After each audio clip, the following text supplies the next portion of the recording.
मैं एक जमीन के टुकड़ा के लिए आज 1/4/99 से आज तक परेशान हूँ। कर्मचारी COCI एक ही जमीन का दो रसीद काट करके मामला को उलझाए हुए था, जबकि राजस्व नियम में एक ही जमीन का एक ही समय में दो अलग अलग रसीद काटना राजस्व नियम के विरुद्ध है। इसकी लड़ाई में अनवरत कार्यालय के वरीय पदाधिकारी से मिलते के क्रम में 2010 में हम राज्यपाल महोदय से और राज्यपाल के सलाहकार मधुकर गुप्ता से जब मिले तो मेरी समस्या का समाधान की दिशा आगे बढ़ी। तो 6 आदमी का जो जमाबंदी था 2017 में रद्द कर दिया गया।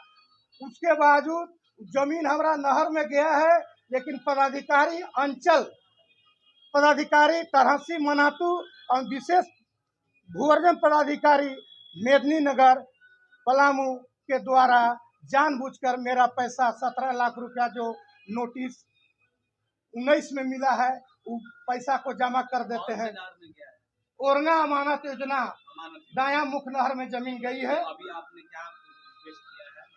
हमने माननीय शिल्पा नेहा तिर्की जी से अनुरोध किया है कि आज हम अपनी ही जमीन को जो मुआवजा का राशि का नोटिस हमें 19 में प्राप्त है उस राशि को जानबूझ करके विशेष भोजन पदाधिकारी एवं कर्मी कोर्ट में जमा कर देते हैं, विपक्षी को खड़ा करके और केस करवा देते हैं टाइटिल में, जबकि जमीन सारा 1982 के केवाला से मुझे प्राप्त है। आज तक ऑनलाइन रसीद मेरा कट रहा है, अगले के पास कुछ नहीं है, लेकिन पदाधिकारी गलत को सही साबित करने में लगे हुए हैं। पहले तो ये राज्य में अधिकारी इतना आउट ऑफ कंट्रोल थे कि मुझे नहीं लगता है कि किसी का हिम्मत भी होता था इस डेमोक्रेसी में भी कि आम जनता आके वो अपना कंप्लेंट रख भी सके। जनप्रतिनिधि के सामने रखने में भी वो कांपते थे।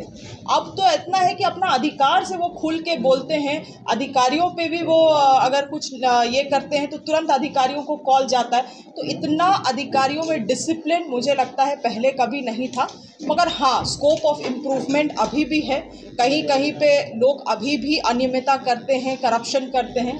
वो तो हर एक राज्य में आपको देखने को मिलेगा। तो ये एक कोर्स करेक्शन जो होता है वो कंसिस्टेंट चीज़ है, वो लगातार की प्रक्रिया है, आपको हमेशा उसको करते रहना होगा। मगर इस बार जो हेमंत कैबिनेट 2.0 बना है वो काफ़ी डायनेमिक है और आप लगातार देखेंगे तो वो हमेशा जनता के बीच में जाके काम कर रहा है और साथ ही साथ अधिकारियों के साथ भी समन्वय बनाने का प्रयास कर रहा है। कुछ समय अवधि के अंदर भी आपने दिशा निर्देश दिया है, जैसे आवास में आपने अधिकारी। देखिए, कुछ समस्याएं ऐसी हैं जो बड़ी समस्याएं हैं, उसमें आप निश्चित एक समय काल फिक्स नहीं कर सकते।